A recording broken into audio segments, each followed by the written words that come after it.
C'est l'esprit qui vivifie. La chair ne sert de rien. La chair ne sert de rien. La chair ne sert de rien. La chair ne sert de rien. Les paroles que je vous ai dites sont esprit et vie. Aussi est-il écrit, je détruirai la sagesse des sages, et j'anéantirai l'intelligence des intelligents. Où est le sage? Où est le scribe? Où est le disputeur de ce siècle? Dieu n'a-t-il pas convaincu de folie la sagesse du monde? Que nul ne s'abuse lui-même, si quelqu'un parmi vous pense être sage selon ce siècle, qu'il devienne fou, afin de devenir sage. Car la sagesse de ce monde est une folie devant Dieu. Aussi est-il écrit, il prend les sages dans leur ruse. Et encore, le Seigneur connaît les pensées des sages, il sait qu'elles sont vaines.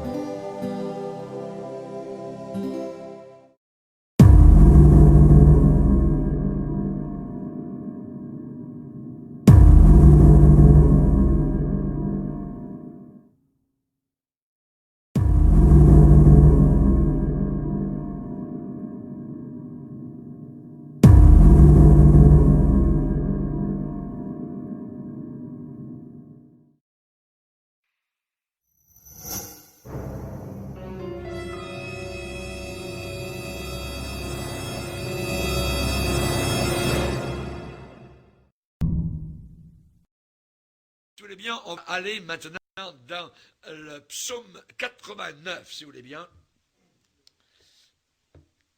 Donc, on est à la 16e leçon dans le cours biblique sur la mort et les morts. Donc, psaume 89, je vais vous le trouver.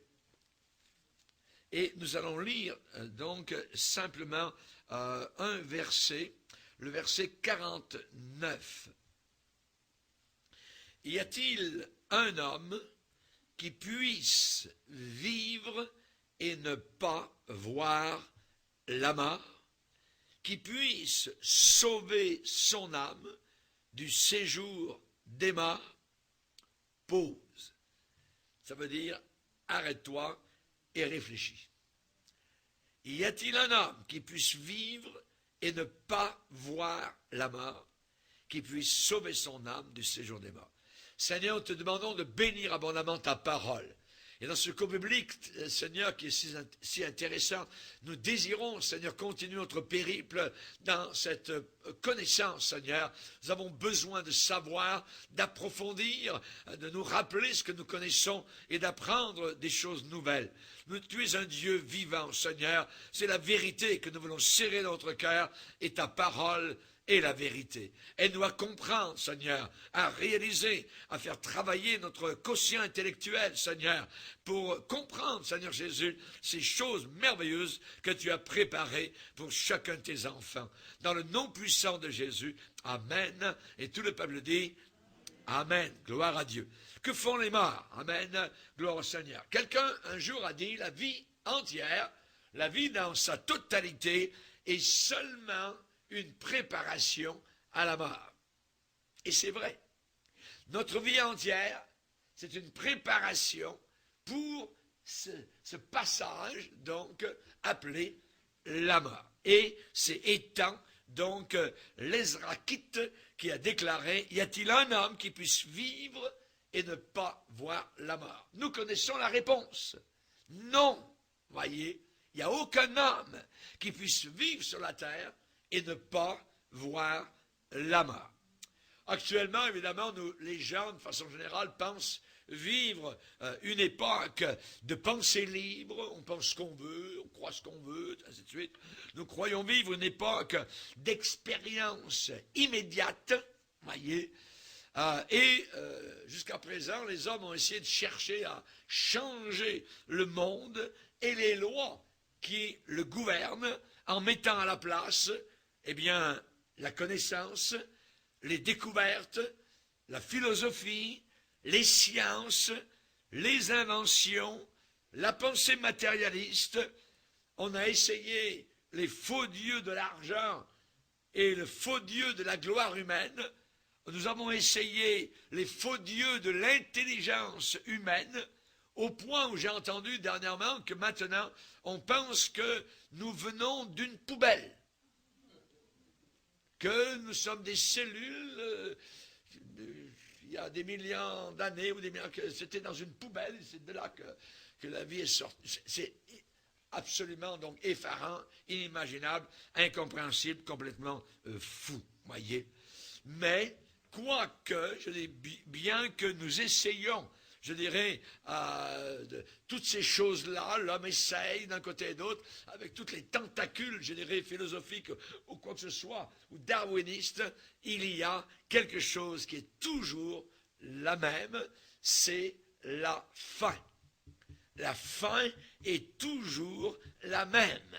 Cette faim nous est donnée dans le seul livre de Dieu sur la planète Terre qui est la vérité. Il est réservé aux hommes de mourir une seule fois.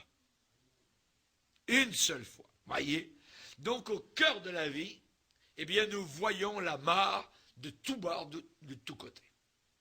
La tristesse des sirènes, des ambulances, nous font penser. Peut-être quelqu'un est en train de mourir. Voyez? Les cimetières, les salons funéraires devant lesquels nous passons. Lorsque j'étais à l'école biblique à Montréal, sur le boulevard Henri Bourassa, au 1711, vous voyez, Henri Bourassa, il y avait un cimetière. Voyez. Donc l'école biblique était directement en face d'un cimetière.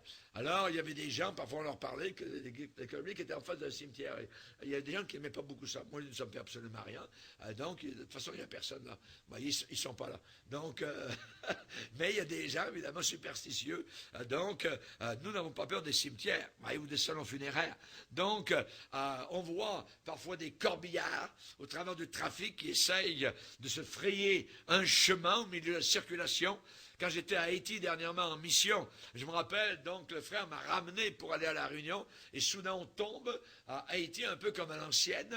Soudain il y a un corbillard qui est en avant, qui roule je dirais au pas, et derrière il y a 200, 300 personnes à pied comme à l'ancienne. Donc on sent la mort. Et j'ai trouvé ça bien parce que dans nos pays occidentaux, généralement on ne voit plus la mort. Mais là, ils bloquaient le trafic, on est obligé de réfléchir avec tous des gens qui sont voilés noirs, comme à l'ancienne. Donc, évidemment, ça fait réfléchir. Il y a quelqu'un qui vient de mourir et ceux qui l'aimaient ou l'ont connu marchent à pied peut-être de son logis jusqu'à l'endroit où il va être inhumé. Et donc, c'est quelque chose d'assez particulier qu'on ne voit plus dans nos propres pays. Mais là-bas, ils y pensent encore. Et on est obligé donc d'y réfléchir. Et tout cela, évidemment, nous rappelle qu'il y a un moissonneur lugubre, voyez, qui peut nous faucher sans avertir, à chaque instant et sans prévenir. La mort. On peut mourir à n'importe quel moment. Et c'est le grand poète Malherbe, voyez, en français, dans les années 1600, qui a écrit sur la mort. Et j'ai noté, la mort, dit-il, a des rigueurs à nul autre pareil. On a beau la prier, mais la cruelle qu'elle est se bouche les oreilles et nous laisse crier. Le pauvre dans sa cabane, où le chaume le couvre, est sujet à ses lois. Et la garde qui veille aux barrières du Louvre n'en défend point. La mort fait une chasse impitoyable à l'humanité. Accident de route, maladie de cœur, cancer, maladie du sang, pneumonie, vieillesse, allez-y, mettez-en, voyez, la cour est pleine. Mais il y a un fait inévitable sur la mort, c'est qu'elle reste inchangée, imperturbable. voyez, et elle est, je dirais, notre ultime expérience sur la terre. Mais nous, chrétiens, spécialement, nous avons une âme immortelle et nous avons une espérance. La différence avec le païen, c'est que le païen, la païenne n'a pas d'espérance. Et nous, nous avons une espérance, et Pierre va qualifier cette espérance avec un adjectif, vivante. D'une espérance vivante, et non pas une espérance morte, voyez. Donc, avec cela, eh bien, il y a des gens qui vont aller, à partir de la mort, soit au ciel, soit en enfer. S'ils sont sauvés, ça veut dire qu'ils sont chrétiens. Et il n'y a aucun chrétien il n'y a aucun païen qui, je dirais, qui va au ciel. Et il faut absolument être chrétien pour être sauvé et se rendre devant Jésus-Christ. Maintenant, la question qu'on se pose, que font les morts après? C'est l'après. Et là, évidemment, il y a tout un champ d'action, il y a tout un commerce, évidemment, et les païens s'engouffrent, évidemment, dans ce couloir de la mort pour tout expliquer et dire, voilà, ceci, cela, on a vu, mais nous avons besoin, non pas de suppositions, de rêves, on a besoin de réalité et de vérité. Et la vérité ne se trouve qu'à un seul endroit, dans les Écritures. Et nous allons aller dans les Écritures. Et dans les Écritures, il y a un verset dans Apocalypse 14, verset 13. Apocalypse 14, verset 13.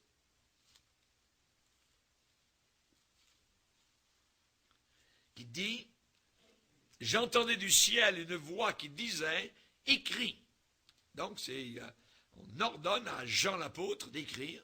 Qu'est-ce qu'il doit écrire? Écris, heureux, dès à présent, les morts qui meurent dans le Seigneur. Oui, dit l'Esprit, c'est-à-dire dit le Saint-Esprit, Dieu le Saint-Esprit, afin qu'ils se reposent de leurs travaux, car leurs œuvres les suivent.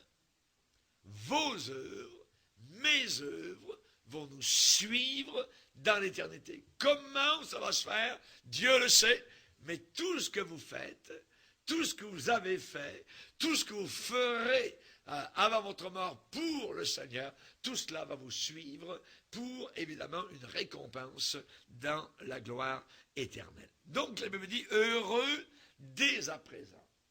Donc, les morts sont heureux dans la joie, donc ils continuent à vivre, voyez. Donc il y a une continuité, ils ne sont pas anéantis, on va le voir tout à l'heure, ce que disent et enseignent les témoins de Jéhovah et les adventistes du 7e jour, donc qui contredisent la parole de Dieu. Et la Bible dit, heureux dès à présent les morts qui meurent dans le Seigneur. La condition, parce que toute promesse de Dieu est conditionnelle, il y a toujours une condition, et la condition elle est ici, être dans le Seigneur. Il faut mourir dans le Seigneur, avec le Seigneur, dans la communion, dans la lumière du Seigneur. Donc, il faut mourir absolument avec Jésus-Christ. Et là, évidemment, on est heureux et le Saint-Esprit confirme cette grande vérité que Jean vient d'écrire, afin qu'ils se reposent de leurs travaux. Ce qui veut dire que sur la terre, le chrétien, normalement, travaille. Il a des travaux. Amen. Et ces travaux, donc, nous suivent là-haut dans la gloire pour être, et elles sont comptabilisées, elles sont répertoriées, tout ce que vous voulez, emmagasinées dans l'ordinateur du grand Dieu éternel, qui sait tout, amen, et qui connaît tout. Alors, nous aurons évidemment ces œuvres qui nous suivent jusque dans la gloire. N'oubliez pas que Dieu n'est pas injuste pour oublier votre travail et l'amour que vous avez montré pour son nom, ayant rendu et rendant encore des services aux saints, aux chrétiens, aux chrétiennes. Amen. Donc, évidemment, dans un décès, on voudrait, évidemment, que le contact avec la personne décédée ne soit pas interrompu. On voudrait, voyez, mais hélas, on revient du cimetière, la place est vide, les larmes coulent, et là on se rappelle évidemment la personne, les photos, le mariage, les enfants, les petits-enfants, la présence de la personne, donc nous manque absolument. Voyez, c'est comme s'il y a dans, je dirais, une sorte dans l'engrenage de la vie, il y a un grain de sable, de pierre qui s'est installé et qui fait que tout saute, tout casse, voyez, et la personne n'est plus là. Et on voudrait, évidemment, continuer à avoir cette communion ininterrompue avec la personne. Mais on ne peut pas. Et donc, on se reverra, il y a un revoir pour les chrétiens, c'est certain, ce n'est qu'un au revoir, ce n'est pas un adieu, vous voyez, mais cependant, il n'y a pas d'anéantissement. Ce n'est pas 6 pieds sous terre, c'est terminé, nous ne sommes pas des animaux, nous avons la pensée de l'éternité que Dieu a mis dans nos cœurs. Évidemment, la mort est un élément tragique. C'est tragique, ce n'est pas... Même Abraham a pleuré lorsque sa femme est décédée. Vous voyez donc le père de la foi, et on comprend évidemment qu'il peut y avoir donc une période de deuil, vous voyez, et c'est normal. Alors, les bien-aimés, quand on les approche, ceux qui restent sur la terre, parfois il y a de l'amertume dans le cœur pour certains, certains en veulent à Dieu, certains... Pourquoi c'est arrivé? Pourquoi il a pris mon enfant? Pourquoi elle a été malade comme ça? Et ainsi de suite, voyez. Et parfois, il y a de la révolte. Quand David a perdu l'un de ses fils, il en a perdu plusieurs, mais l'un de ses fils particulier était Absalom, qui s'était rebellé, on se rappelle, contre David, l'avait mis à la porte, l'avait chassé. Ça a créé une guerre dans tout le pays. Imaginez, Absalom a voulu renverser son père. Et finalement, vous connaissez la fin de l'histoire. Absalom a été donc tué par des javelots. 3 javelots dans le corps. Et quelqu'un est allé lui raconter, évidemment. Et lui, il attendait, David, il n'était pas là lors de la bataille. Et il attendait les nouvelles, donc comment ça s'était passé. Et il avait un souci pour Absalom. On va le lire, si vous voulez bien, dans 2 Samuel 18. 2 Samuel 18.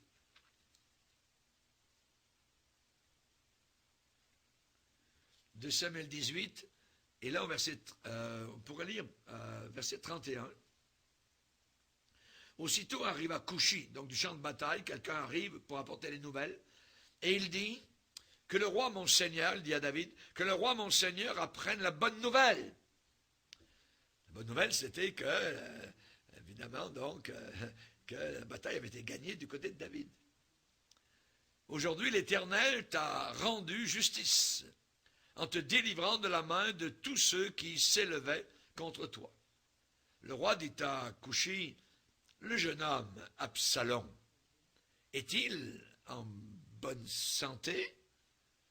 Coushi répondit, qu'il soit comme ce jeune homme, les ennemis du roi mon Seigneur, et tous ceux qui s'élèvent contre toi pour te faire du mal. Alors, le roi, saisi d'émotion, il a compris, monta dans la chambre au-dessus de la porte et pleura. Il disait en marchant, mon fils Absalom, mon fils Absalom, que ne suis-je mort à ta place? Absalom, mon fils.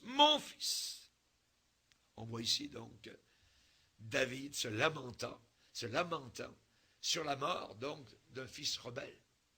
Ça il représente Christ, n'oubliez pas. Et Christ est mort pour des fils rebelles. C'était nous les Absaloms, voyez. Et donc là, on voit évidemment la réaction de David face à la mort de son fils. Et il en a eu des morts. Rappelons-nous au début, donc, quand il a eu son premier bébé de Bathsheba, Ouais, le premier bébé est mort. Ouais, ensuite, il y en a un autre qui a tué l'autre, ils se sont entretués. Et là, Absalom s'est fait tuer sur le champ de bataille. Il a vécu toutes sortes, évidemment, donc d'émotions au travers de sa vie. Et la mort, cependant, la Bible nous enseigne qu'elle a du prix, la mort de ceux qui aiment le Seigneur. Elle a du prix. Ça veut dire qu'elle est précieuse aux yeux de l'Éternel. La mort de ceux qui l'aiment. Là, la condition, c'est d'aimer le Seigneur. Et la mort de ces gens-là est précieuse. Est précieuse. Voyez. N'oublions pas que la mort non plus, elle a une autre qualification vis-à-vis de la mort. Dans le Cantique des Cantiques, il est dit qu'elle est inflexible. Inflexible, comme le séjour des morts. Voyez. C'est l'expression qui est donnée dans le Cantique des Cantiques au chapitre 8. Maintenant, la question qu'on va se poser, où sont-ils? Où sont-ils? Voyez. Ils ne sont plus là. Déjà au salon funéraire, on a regardé le corps, et là c'est comme la pierre, la poussière froide, dure, voyez, endurcie, et qu'on va mettre dans la terre. Où sont les morts? Où sont-ils? Alors les morts, à partir de la mort, ce qui fait la différence, est-ce quelqu'un qui s'est repenti de ses péchés, ou quelqu'un qui ne s'est pas repenti de ses péchés et n'a pas accepté l'Évangile. Et c'est là la grosse différence. Alors les impénitents sont tout de suite, ils continuent à vivre et ils sont malheureux. Les autres sont heureux. Nous l'avons lu tout à l'heure. Où sont-ils, les impénitents? Ils sont dans le séjour des morts, dans une partie où ils souffrent, déjà tout de suite, où ils sont dans les flammes. Voyez, c'est ce que la Bible enseigne. Ils sont dans le séjour des morts et ils attendent. Ce n'est pas la finalité, ils attendent le jour du jugement dernier. Et là, cette place-là, appelée dans le séjour des morts, donc, où ils sont, sera jetée entièrement dans l'enfer total éternel. Donc, ils sont là en attente. Ça, c'est les impénitents. Les croyants sont heureux, ils sont tout de suite auprès du Seigneur. Ils sont dans quel état? Dans le repos. Ils se reposent et ils attendent la résurrection. Ils n'ont pas de corps. Et ils attendent le jour de la résurrection. Ils nous attendent d'une certaine manière, si nous on parle avec l'enlèvement. Et là, ils auront donc ce corps de gloire que nous aurons nous aussi. Alors, mais ils sont actuellement dans la présence du Seigneur, mais sans corps. Comment ça se fait, je ne peux pas vous l'expliquer. Mais ils n'ont pas encore donc ce corps de résurrection. Jésus a parlé donc du jugement et il a dit ceci. Iront au châtiment éternel, et ceux-là, en parlant des justes, les justes iront à la vie éternelle. Ce mot éternel, c'est le même mot.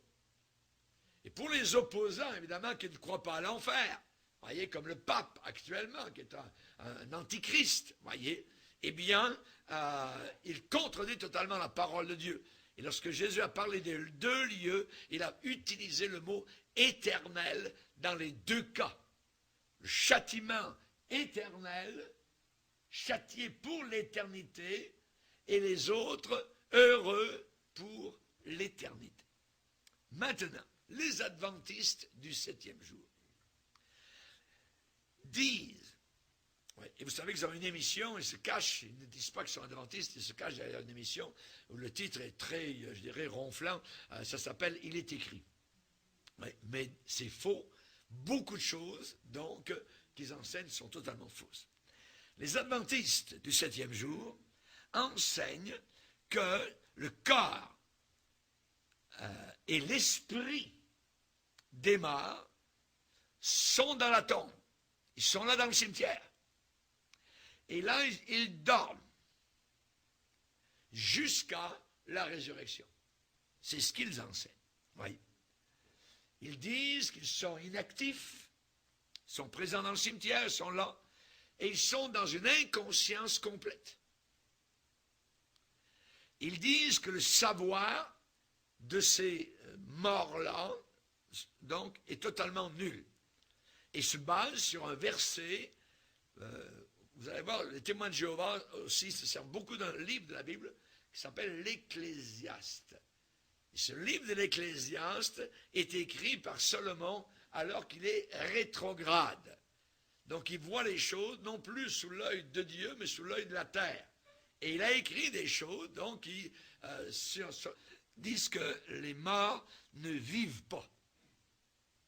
C'est drôle parce que la Bible dit qu'il est réservé aux hommes de mourir une seule fois. Après quoi vient le jugement. Ça veut dire continuer la vie, puisqu'on ne juge pas des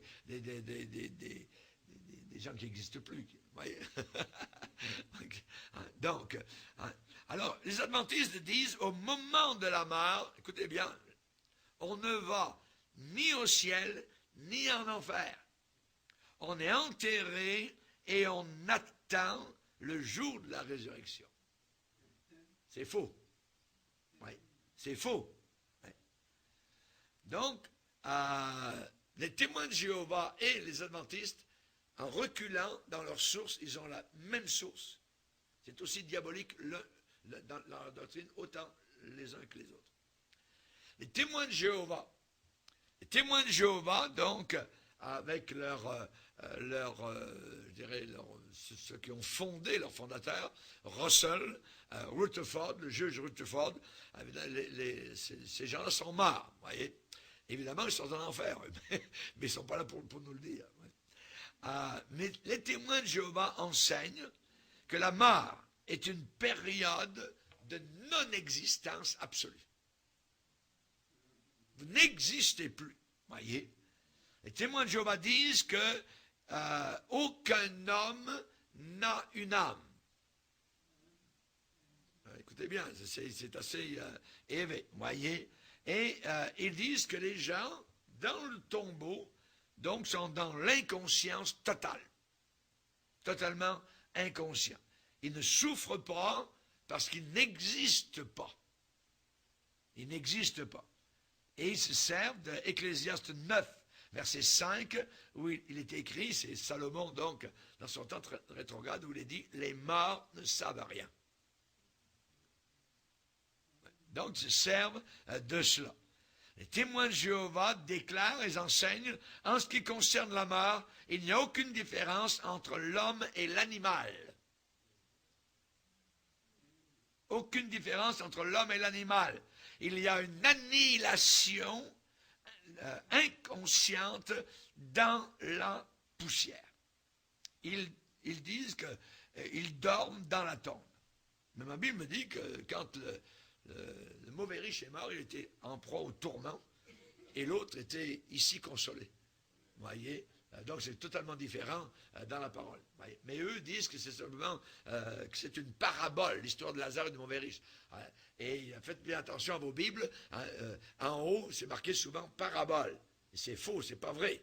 Ce n'est pas une parabole, c'est une vérité. Voyez, mais ces gens-là, témoins de Jéhovah et adventistes de 7e jour, disent que l'histoire de Lazare et du mauvais riche, c'est simplement une parabole. Donc on ne peut pas, évidemment, s'en servir comme de la vérité. Vous voyez comment Satan travaille. Voyez, et il faut savoir cela. Il faut le savoir. Donc, eux, les témoins de Jéhovah, disent que la première résurrection a déjà eu lieu. Quand ça? 1918. En 1918, la première résurrection a eu lieu. Et il y a eu les 144 000 ressuscités. Mais on ne les a pas vus, on ne sait pas. Ils disent que Christ est descendu quelque part au-dessus de la terre, mais on ne l'a pas vu. Voyez? Alors, vous voyez comment les sectes travaillent, évidemment, dans ce sens-là. Alors, évidemment, c'est bien différent de ce que la parole de Dieu nous dit. Comment, à ce moment-là, les morts, voyez, qui sont chrétiens, leur mort peut-elle être précieuse aux yeux du Seigneur? Ils sont anéantis, il n'y a rien de précieux, ils sont finis, ils sont comme les animaux. Voyez. Parce que nous savons que nous continuons donc à vivre de l'autre côté. Amen. Eux, les témoins de Jéhovah, disent que les infidèles seront détruits avec le diable. Et ils disent qu'il n'y a pas d'enfer parce que Dieu est trop bon. Voyez. Donc auparavant, voyez, il y avait l'Église catholique qui croyait certaines vérités de la Bible, mais maintenant les catholiques ont rejoint les témoins de Jéhovah. Ils sont aussi pires, pourquoi? Parce que le pape dit qu'il n'y a pas d'enfer.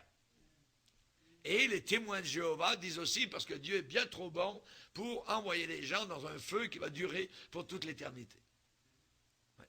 Mais ma Bible me dit le contraire. Voyez. La Bible me dit, et ceux-ci iront au châtiment éternel. Au châtiment éternel. Éternellement châtié. Oui. Dans un feu, donc, que l'homme n'a pas allumé, mais que Dieu maintient pour toute l'éternité. Sans jamais, donc, manquer de fioul. Oui. Les témoins de Jéhovah disent que le tombeau, c'est ça l'enfer. Vous voyez comment on peut tordre. Hein? Et si on lit dans Apocalypse 14, versets 10 et 11, on va le lire si vous voulez bien. Apocalypse 14.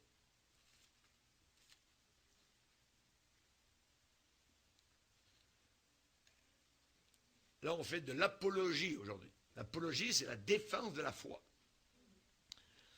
Apocalypse, chapitre 14, et particulièrement, donc, on va dire verset 9,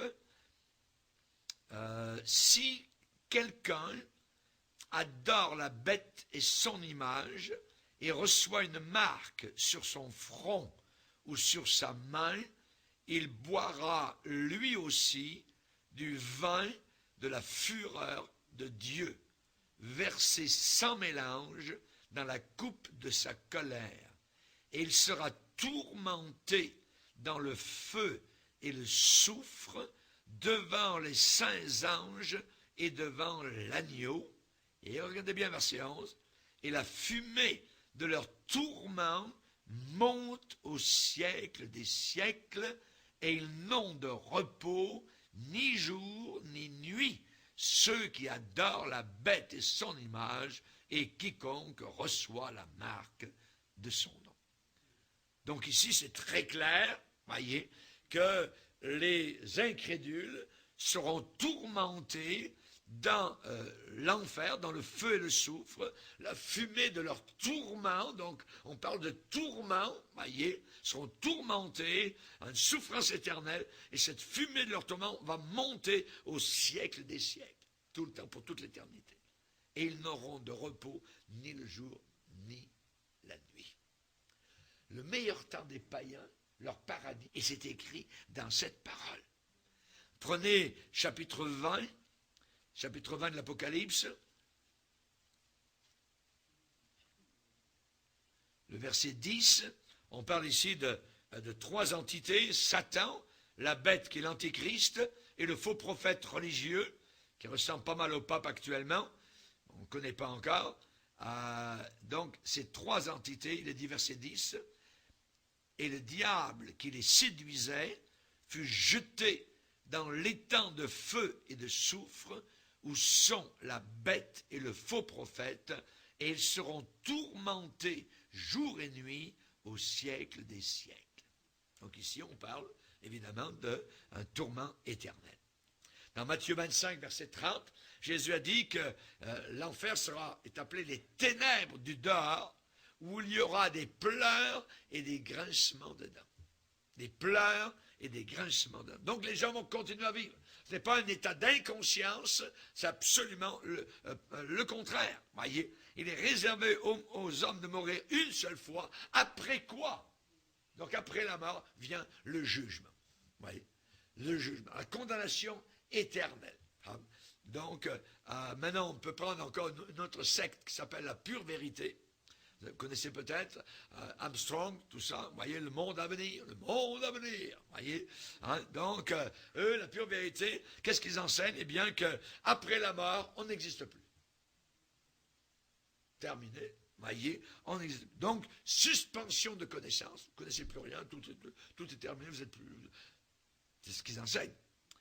Mais la Bible dit, Jésus, Matthieu 10, verset 28, ne craignez pas ce qui tue le corps et ne peuvent pas tuer l'âme. Et ne peuvent pas tuer l'âme. L'âme est immortelle. Les adventistes disent que vous n'avez pas d'âme immortelle. Oui. Nous croyons dans l'immortalité de l'âme. Alléluia, gloire au Seigneur. Et Lazare et le mauvais riche, eh bien, dans cet exemple que Jésus nous a donné, nous montre véritablement donc la réalité.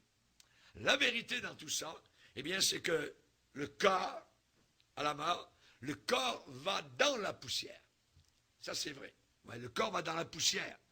Puisqu'il est dit, tous ceux qui sont dans les tombeaux entendront sa voix et en sortiront. Ils ne sont pas là dans le cimetière. Mais il va y avoir comme réunification à la résurrection, donc et ça va être donc un nouveau corps, mais comment ça va se faire, on ne le sait pas. Ça va être un miracle. Daniel, chapitre 12, va dire, plusieurs de ceux qui dorment dans la poussière se réveilleront. C'est-à-dire que le corps, voyez, qui aura été dissous au travers des siècles, voyez, il reste peut-être des os, on en voit encore aujourd'hui, donc il nous montre des choses de Pharaon, ainsi de suite. Mais tout cela va ressusciter, voyez. Et les uns vont aller donc au ciel, puisqu'ils sont déjà au ciel, nos frères et sœurs, mais sans corps, donc on sera avec Jésus, avec un corps de gloire, et les autres auront un corps, donc, avec lequel ils souffriront pour l'éternité en enfer. La mort physique, c'est la séparation simplement de l'âme et du corps. Simplement cela. L'esprit, quant à lui, eh bien, qu'est-ce qui se passe? Dans Ecclésiaste, il est dit, le corps retourne à la poussière, et l'esprit retourne à Dieu qui l'a donné. Dieu nous a donné un esprit. Voyez, l'animal n'a pas d'esprit. L'animal n'a pas conscience de Dieu, il ne se met pas à genoux, il ne prie pas. Voyez, nous pouvons prier, adorer Dieu. C'est parce qu'on a un esprit. Ouais, on a un esprit, et c'est avec cet esprit qu'on a conscience du Seigneur. Rappelons-nous dans 1 Roi 17, où il y a un enfant qui a été ressuscité par Élie. Et il est dit, son âme revint au-dedans de lui. Et il fut rendu à la vie. Donc, l'esprit est revenu. Voyez. Dans Luc 8, la fille de Jairus, vous vous rappelez, donc était ressuscitée par Jésus, il est dit, son esprit revint en elle. Son esprit, qui avait quitté le corps par la mort, est revenu, retourné dans son corps, qui n'avait plus donc d'esprit. Et là, il est dit, elle, à l'instant, elle se leva. Tout, de morte qu'elle était, d'un coup, elle s'est relevée. Et Jésus l'a amenée vers les parents, dit, donnez-lui à manger. Mais, la puissance de Jésus-Christ, puissance de résurrection. Amen. Jésus lui-même, avant de mourir sur la croix, quand il était cloué, il est dit que Jésus remit son esprit entre les mains de son Père. Il a remis son esprit entre les mains de son Père. Étienne, premier martyr, à sa mort, il a dit, Seigneur Jésus, reçois mon esprit. Reçois mon esprit. Je vais quitter mon corps et mon esprit, donc, et l'esprit, c'est nous, vous voyez, on s'en va vers le Seigneur. Lazare, on sait, Jésus a dit que Lazare a été porté par les anges dans la présence du Seigneur. Porté par les anges dans la présence du Seigneur. Et le mauvais riche, lui, il a commencé ses souffrances éternelles. Il ne peut plus jamais en sortir. Ceux qui entrent dans ce lieu ne peuvent jamais en sortir.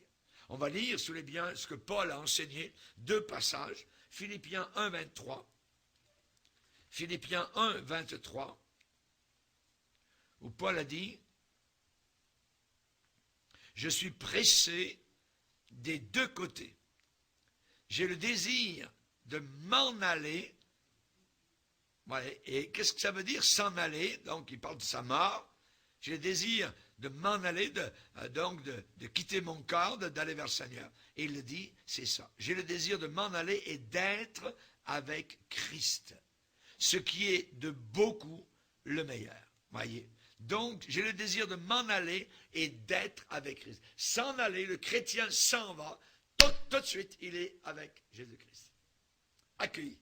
Avec gloire au Seigneur, par le Seigneur. On va lire un autre passage, 2 Corinthiens 5. 2 Corinthiens chapitre 5. 2 Corinthiens 5, verset 8. Nous sommes pleins de confiance et nous aimons mieux. Nous préférons quitter ce corps et demeurer auprès du Seigneur. Donc, quitter ce corps, c'est égal à demeurer auprès du Seigneur. On a deux passages merveilleux, donc il nous le confirme. Amen. Donc, on est loin des adventistes, on est loin de la pure vérité, Armstrong, on est loin des sectes, et ainsi de suite. On est dans le réel, on est dans la vérité. Et le brigand a entendu le Seigneur, le brigand repentant, donc a entendu le Seigneur lui dire, aujourd'hui même, tu seras avec moi dans le paradis. Donc, tu vas continuer à vivre, tu vas te promener donc sur les parvis célestes. Alors, évidemment, ce que nous allons voir maintenant, c'est concerne le séjour des morts. Le séjour des morts dans le Sheol, dans ce séjour des morts. Alors, évidemment, c'est bon de savoir toutes ces choses-là. Voyez, les Juifs appellent le séjour des morts Sheol.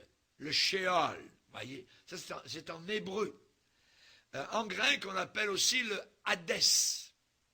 H-A-D-E-S. Donc, avant la venue de Jésus-Christ sur la terre, le séjour des morts était là, et c'était le lieu où tous les morts se rendaient. Les bons, les méchants, les croyants, les incrédules, les heureux, les malheureux. Ils descendaient tous, notez bien, ils descendaient, voyez, à partir de Jésus-Christ, donc on ne descend plus, il n'y a plus personne qui descend, ça monte, voyez. Donc, avant la venue de Jésus, tous les morts descendaient au séjour des morts. Je vais vous expliquer dans un moment que ce séjour des morts était compartimenté en deux compartiments, voyez, pour les croyants et les incrédules. Maintenant, les expressions, quand quelqu'un mourait, dans l'Ancien Testament, il y avait des expressions différentes pour les morts. Par exemple, on disait, il a été recueilli auprès de son peuple. C'est une expression qu'on voit souvent. On va lire, si vous voulez bien aller dans Genèse. Pardon. Dans Genèse, au chapitre 25, Genèse chapitre 25, et au verset 7 et 8, il dit, voici les jours des années de la vie d'Abraham. Il vécut 175 ans. Abraham expira et mourut. Évidemment, quand vous n'avez plus de souffle, vous mourrez. Expira et mourut. Après une heureuse vieillesse, âgé et rassasié de jours. Et, notez bien l'expression, il fut recueilli auprès de son peuple. Isaac et Ismaël, ses fils, l'enterrèrent dans la caverne de Macpéla.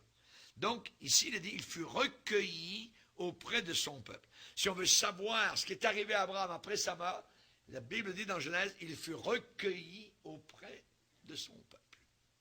C'est une belle expression. Amen. On va en voir un autre, Genèse 35, verset 29. Genèse 35, verset 29, 28 et 29. Les jours d'Isaac furent de 180 ans. Il expira et mourut, et il fut recueilli auprès de son peuple, âgé et rassasié de jours. Ésaü et Jacob, ses fils, l'enterrèrent. Donc, encore l'expression, recueilli auprès de son peuple. On va voir une autre, 49, verset 38. Genèse 49, verset 38.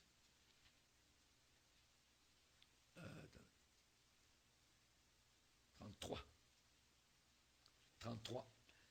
33. Lorsque Jacob eut achevé de donner ses ordres à ses fils, il retira ses pieds dans le lit, il expira. Et fut, ensuite, après qu'il a expiré, il fut recueilli auprès de son peuple. Alléluia. Amen. Donc, évidemment, la Bible dit qu'une chose soit établie sur le témoignage de 2 ou de 3 témoins. Et là, nous avons 3 endroits, donc c'est bon d'étayer, évidemment, notre chose pour savoir, évidemment, et connaître cette expression. On a une autre expression dans la Bible, c'est se coucher auprès de ses pairs. Se coucher auprès de ses pairs. 1 Roi, chapitre 2, verset 10, pour David. Quand David est mort, 1 Roi, chapitre 2, verset 10.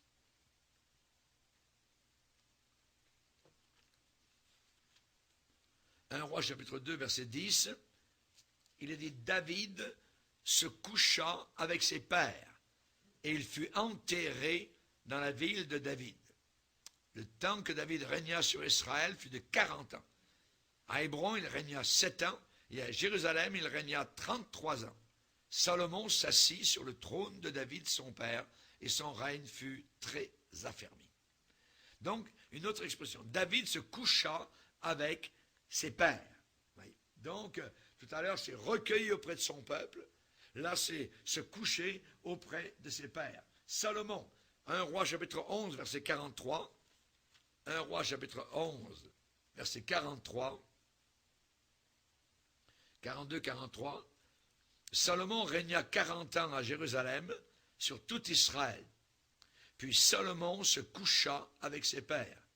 Il fut enterré dans la ville de David son père. Roboam son fils régna à sa place. Donc on voit là encore l'expression se coucha avec ses pères. On va voir un autre encore, un dernier, Jéroboam, 1 Roi chapitre 14 verset 20. 1 Roi chapitre 14 et le verset 20.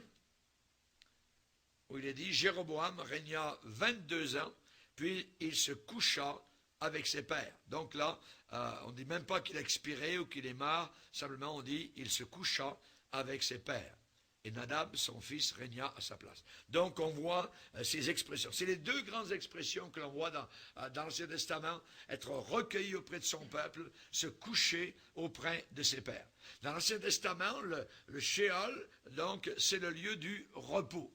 Loin de toute activité terrestre, Job disait lui-même, au travers de son épreuve, il a dit, je serai couché maintenant et tranquille. Donc tranquille, voyez, la tranquillité pour évidemment ceux qui avaient aimé le Seigneur. Mais les morts continuent à exister. Ils continuent à exister dans le séjour des morts. On se rappelle l'histoire de Samuel, voyez, avec Saül. Samuel est remonté, une exception à la règle. Normalement, les morts ne reviennent pas. Ouais, mais là, il y a eu une exception particulière où l'on voit que Samuel est revenu parler au roi Saül. On voit aussi Jésus sur la montagne de transfiguration. Soudain apparaît donc une autre génération, je dirais Moïse, et une autre génération Élie. Et ils ne sont plus sur la terre depuis des siècles, voyez, et ils apparaissent. Donc il y a une vie dans l'au-delà. Et en plus, ils les ont reconnus. Pierre, Jean, Jacques et Jean les ont reconnus alors qu'ils ne les avaient jamais vus. Voyez, donc quelque chose s'est passé là. Alors, merci Seigneur. Il y a donc une vie dans l'au-delà. Maintenant, on sait que 1491 ans avant Jésus-Christ, c'est très précis, Dieu a parlé à Moïse. Et Dieu a dit à Moïse, je suis, notez bien, pas j'étais, je suis le Dieu d'Abraham, d'Isaac et de Jacob. Dieu dit à Moïse, je suis le Dieu d'Abraham. Abraham est mort depuis 330 ans. Je suis le Dieu d'Abraham, d'Isaac. Isaac est mort depuis 215 ans. Et il va dire, je suis le Dieu de Jacob. Jacob est mort depuis 198 ans, presque 2 siècles. Et Dieu dit, je suis le Dieu de ces gens-là. Hein?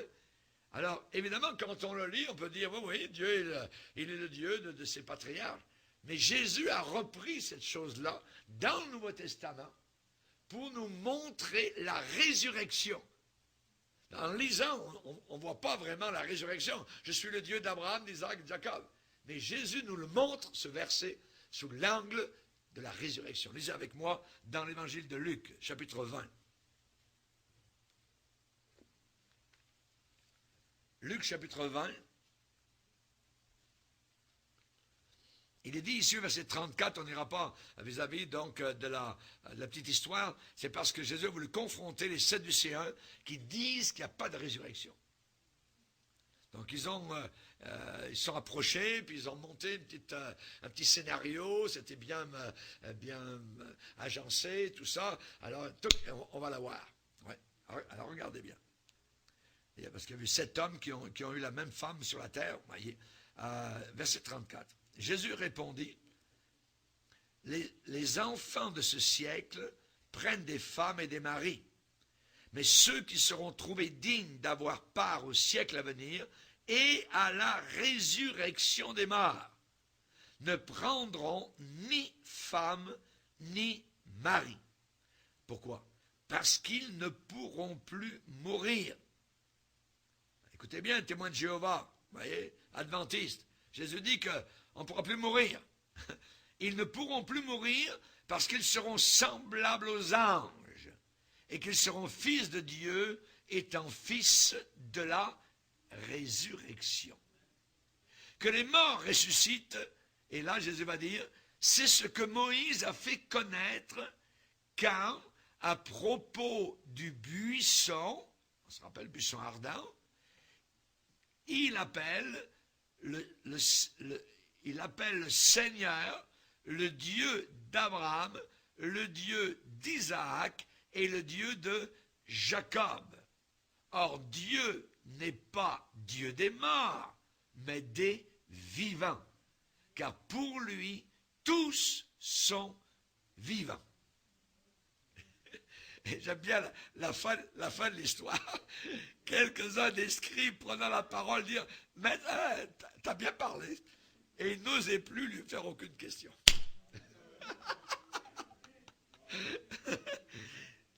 Jésus est allé chercher l'histoire du buisson.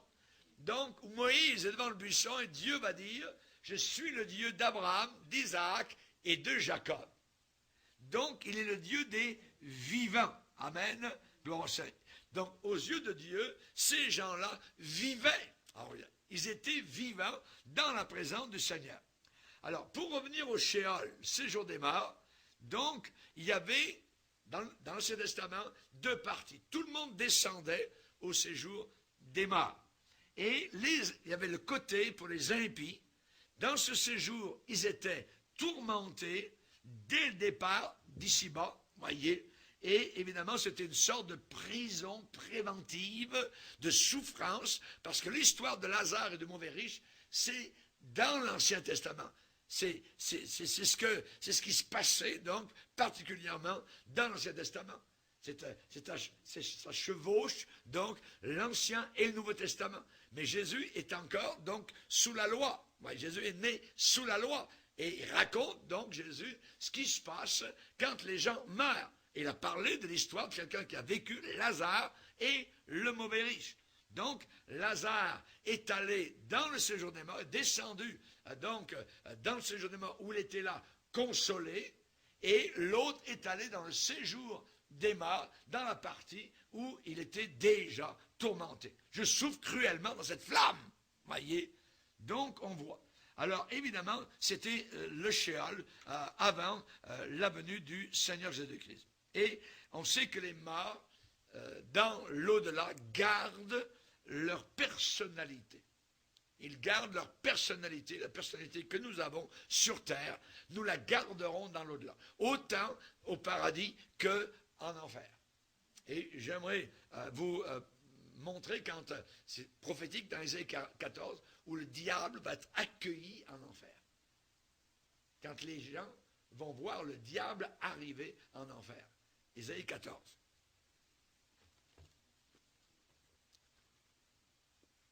Ésaïe 14, verset 9.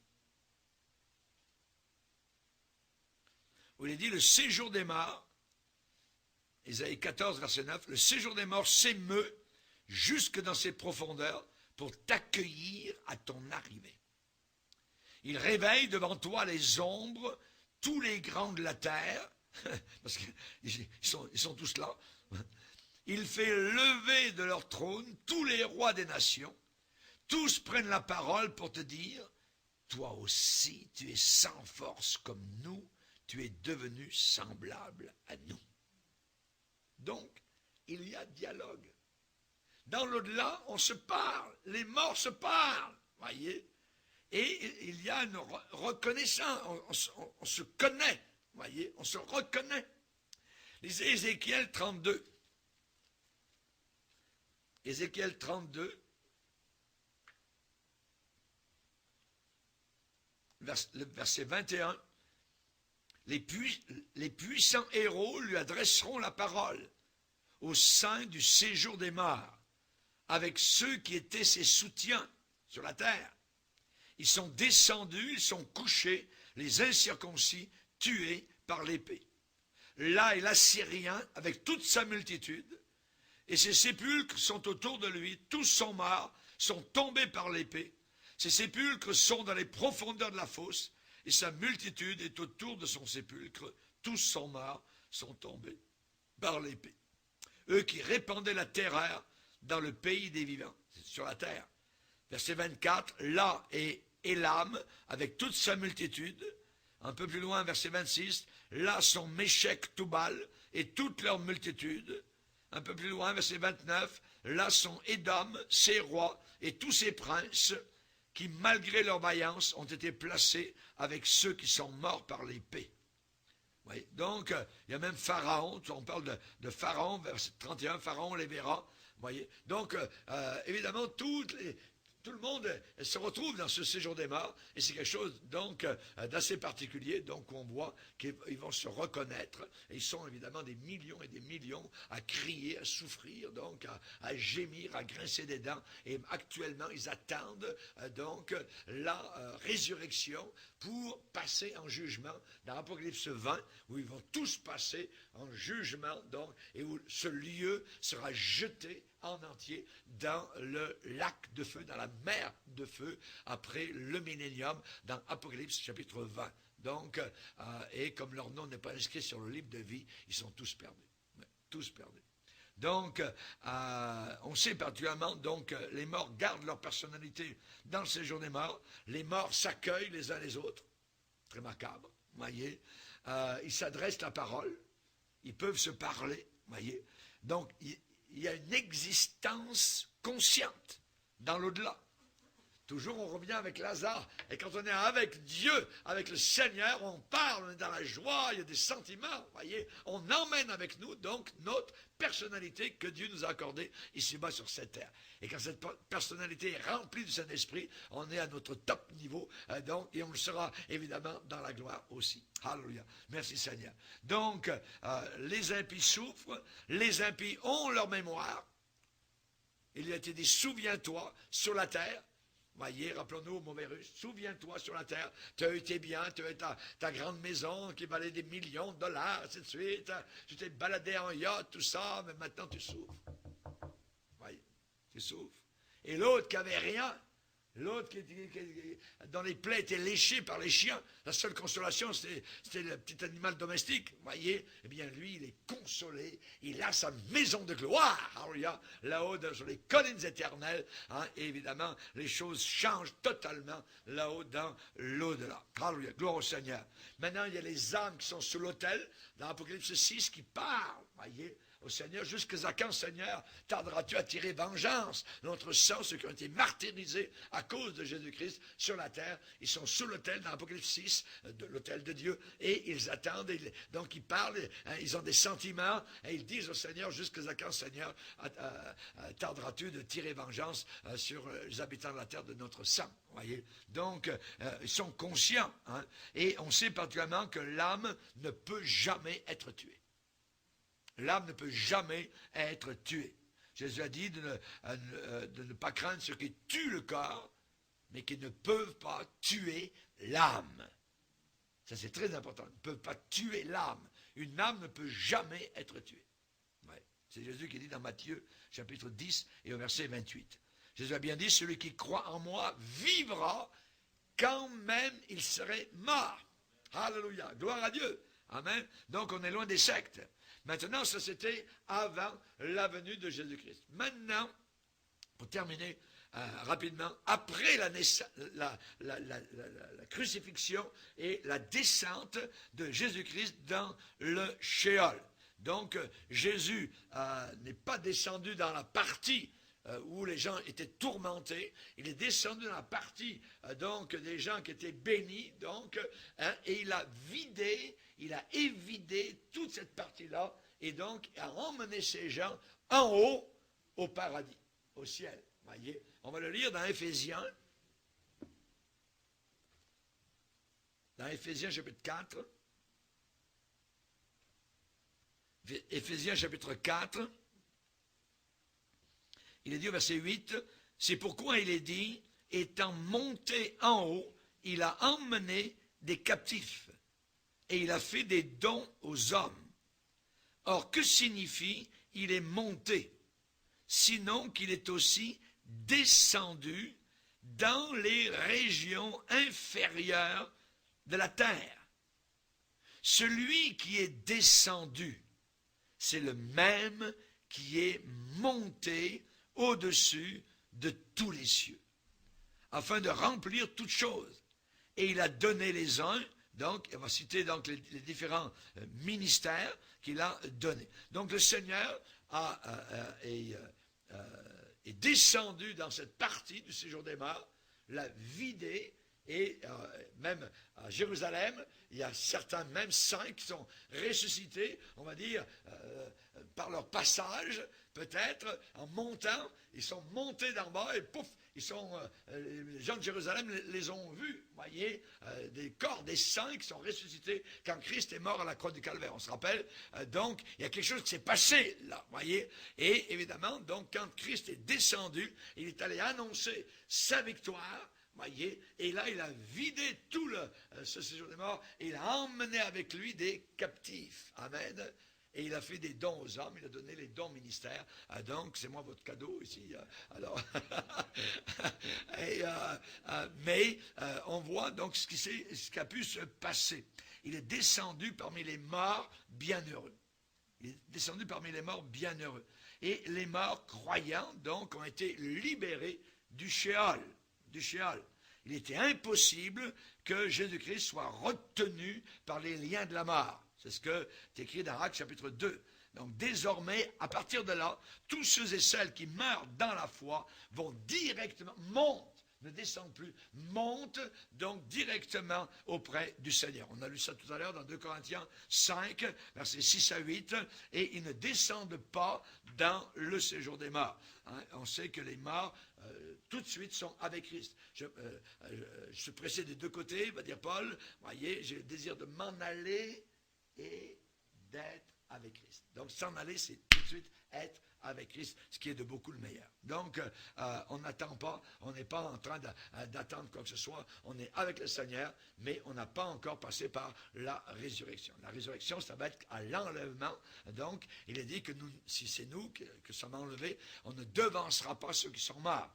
Et donc ceux qui sont morts vont passer légèrement avant nous avec leur corps, je ne sais pas comment, mais c'est ce que la Bible enseigne, avec leur un corps, et nous ensuite, peut-être tout de suite après, on aura nous aussi un corps, tous ensemble, on va aller dans la présence donc du Seigneur aux noces de l'agneau. Amen.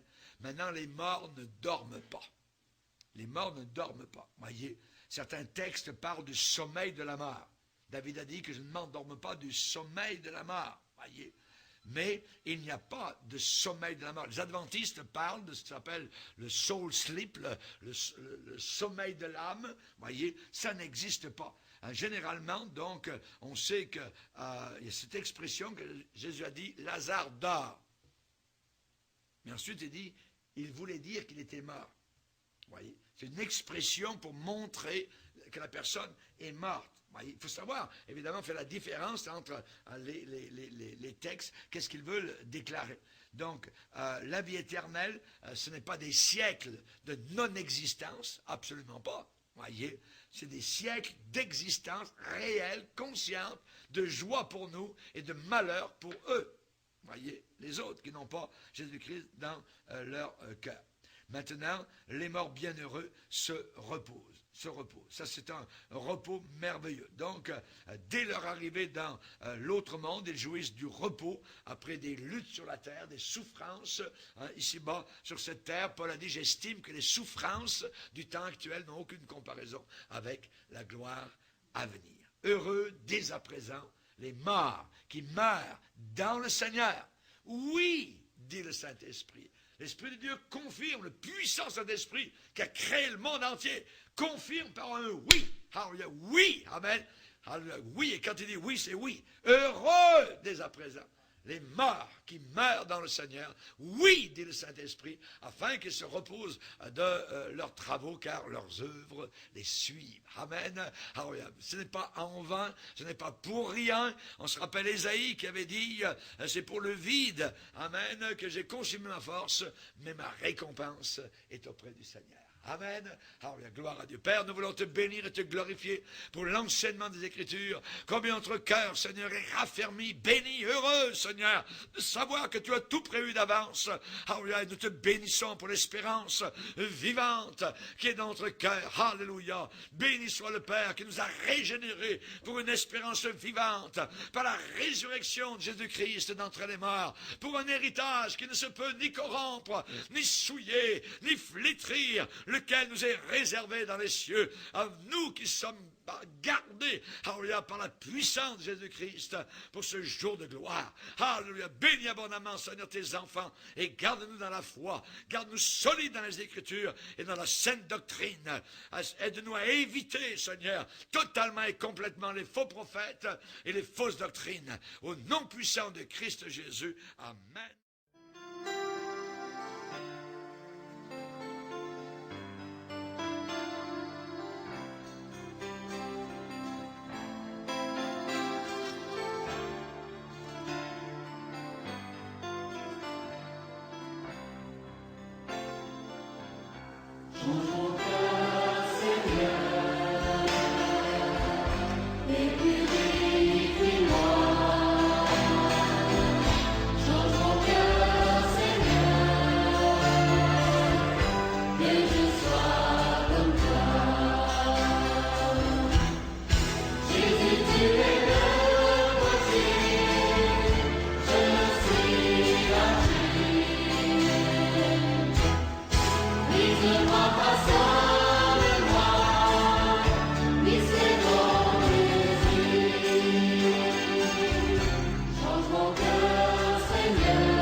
Moi,